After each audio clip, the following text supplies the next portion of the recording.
December 22 റിലീസാവുന്ന അടിയന്തരാവസ്ഥക്കാലത്തെ അനുരാഗ എന്ന സിനിമയിലെ നായികയും നായകനാണ് നമ്മുടെ കൂടെ ഉള്ളത്. Welcome to Mapstic media. അപ്പോൾ നിങ്ങൾ സ്വയം ഒന്ന് പരിചയപ്പെടുത്താമോ നമ്മുടെ പ്രേക്ഷകർക്ക്? എൻ്റെ പേര് നിഹാൽ അഹമ്മദ്, വീട് മലപ്പുറത്താണ്. ഞാനൊരു ആർക്കിടെക്റ്റായിട്ട് വർക്ക് ചെയ്യാണ്. ഞാൻ കാലിസ്തനിക്സ് അത്ലീറ്റ് ആണ്. എന്തോ കാലിസ്തനിക്സ് അത്ലീറ്റ് എന്ന് വെച്ചാൽ ജിംനാസ്റ്റിക് ഒക്കെ പോലെ സംഭവം. ഓക്കെ. പിന്നെ ഞാനാണ് ഈ പടത്തിലെ നായകൻ. വീട് ആലപ്പുഴ ഹരിപ്പാടാണ്. കഥാപാത്രം ചെയ്യുന്ന ഞാൻ. രണ്ടുപേരുടെ ആദ്യത്തെ സിനിമയാണ്. അതെ. എങ്ങനെയാണ് ഈ സിനിമയിലേക്ക് എത്തുന്നത്? ഓഡീഷൻ വഴിയായിരുന്നു. സോഷ്യൽ മീഡിയയിൽ കാസ്റ്റിംഗ് കോളിന്റെ രണ്ടുപേരും അങ്ങനെ തന്നെ അതെ. കാസ്റ്റിംഗ് കോൾ ഉണ്ടായത് കൊണ്ട് കാസ്റ്റിംഗ് കോൾസ് കണ്ടിട്ട് അങ്ങനെ അപ്ലൈ ചെയ്ത് എങ്ങനെ ചെന്നുമ്പോൾ തന്നെ സെലക്ഷൻ കിട്ടിയോ അതോ ഒരുപാട് സ്ട്രഗിൾ ചെയ്തോ? കുറേ വന്നിരുന്നു. സോർട്ട് ഔട്ട് ചെയ്ത് കുറേ പേരുണ്ടായിരുന്നു. 2000 പേരെന്തോ അങ്ങനെ ഉണ്ടായിരുന്നു. അതിൽ നിന്നാണ് സെലക്ട് ആയത്. അതിനുശേഷം വിളിച്ചു, ഡയറക്ടറാണ് വിളിച്ചത്. കഥയൊക്കെ കേട്ടിരുന്നോ? കഥ നമ്മള് ഡിസ്കസ് ചെയ്തു.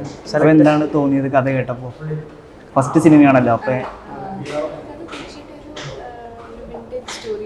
വിൻറ്റേജ്. അതെ, 1975 കാലഘട്ടത്തിൽ എമർജൻസി പീരീഡ് ഉള്ള സ്റ്റോറിയാണ്.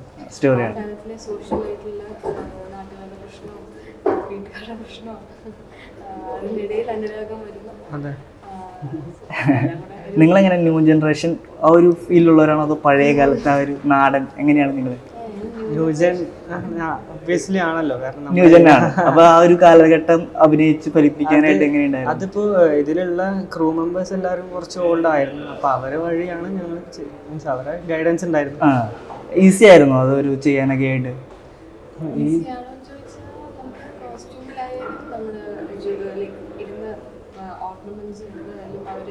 ശ്രദ്ധിച്ചിരുന്നു. ഇപ്പോ ഉള്ള ഈ ട്രെൻഡിങ് ആയിട്ടുള്ള സംഭവം അല്ലാതെ അതെ അതെ. ഇപ്പൊ കാറൊക്കെ ആണെങ്കിൽ വിന്റേജ് കാറ്, പിന്നെ അങ്ങനെ വലിയ ഓർണമെന്റ്സ് ഒന്നും പണ്ടത്തെ കാലത്ത് ചെയ്തില്ല. ഈ തന്നെ മറ്റേ വലിയ കമ്മലും സംഭവങ്ങളും സൈഡിൽ പൂവും ഒക്കെ ആയിട്ടാണ്. അത് അതിൻ്റെ ഒരു വിന്റേജ് ടച്ച് എല്ലാ കോസ്റ്റ്യൂമിലും എനിക്കായാലും ആൾക്കാരും കോസ്റ്റ്യൂമിന് ഇമ്പോർട്ടൻസ് മേക്കപ്പിലായാലും.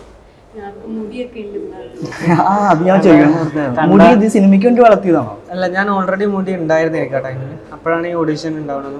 അപ്പോൾ പിന്നെ ഡയറക്ടർ വെട്ടണ്ടായിരുന്നു. അങ്ങനെ ആ ഒരു എല്ലാം ഓൾറെഡി ഇത്ര മുടി ഉണ്ടായിരുന്നു. ഞാൻ പിന്നെ വെട്ടിയതാണ്. പിന്നെന്താ വെട്ടി? അല്ല, കുറെ കാലം വളർത്തി. പിന്നെ ആരാ ചേഞ്ച് ആയി. ഞാൻ ഒരു സിനിമയ്ക്ക് വേണ്ടിയിട്ടാണ് വളർത്തിയത്. അല്ല, മുടി ഉണ്ടായിരുന്നു ഓൾറെഡി ആ ടൈം. പിന്നെ